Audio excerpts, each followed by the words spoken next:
Hi friends, చూడండి. ఒక trip చెప్తాను ఇప్పుడు.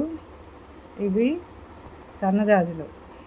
ఈ సన్నజాజులు మొగ్గలు ఉన్నప్పుడు కోసుకొని 4-5 గంటల అప్పుడు చక్కగా మాల కట్టి ఇలా స్టీల్ బాక్స్లో పెడితే మొగ్గలుగా ఉన్నప్పుడు ఇలా ఇలా ఇచ్చులుతాయి అన్నమాట.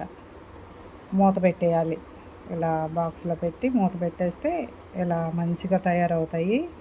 ఈ తయారైన వాటిని మనం ఇంకా ఇది ఉంది కదా, ఇది హాట్ బాక్స్, ఇందులో పెట్టేసి చక్కగా ఇలా మూత పెట్టామంటే, ఫ్రిడ్జ్లో పెట్టామంటే చక్కగా తెల్లగా రేపటి వరకు బాగుంటాయి. ఎల్లుండికి కూడా బాగుంటాయి.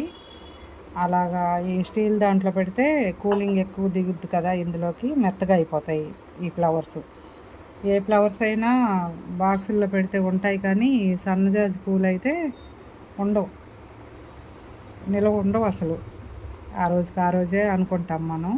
నేను ఒక్కసారి ఇలా పెట్టి చూశాను, చక్కగా ఉన్నాయి. 2 రోజుల వరకు తెల్లగా మంచిగా ఉన్నాయి.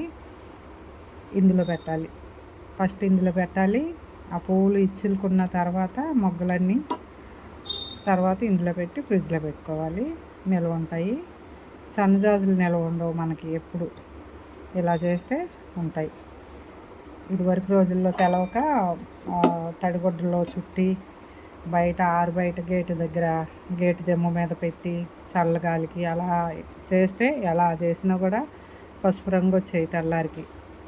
అలా అయిపోయి అసలు అనుకోకుండా ఒకసారి ఇలా పెట్టి చూద్దామని పెట్టాను. అప్పటి నుండి అయితే అసలు చక్కగా కొయ్యడం, ఇలా పెట్టుకోవడం బాక్స్లో. ఈరోజు రేపు వాడుకుంటాం, రేపటి ఎల్లుండి వాడుకుంటాం. ఇలా పెడితే అలా పనిచేస్తున్నాయి ఇంట్లో చక్కగా. ఈ పూలు మెతక ఊరికనే బాగుంటాయి, కానీ బయట ఉండవు, తొందరగా నలిగిపోతాయి. అందుకని నిల్వ ఉండవు. ఈ ట్రిప్ పాటిస్తే చక్కగా ఉంటాయి.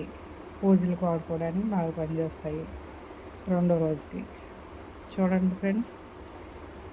ఈ వీడియో నచ్చితే ఒక లైక్ కొట్టండి, షేర్ చేయండి, సబ్స్క్రైబ్ చేసుకోండి.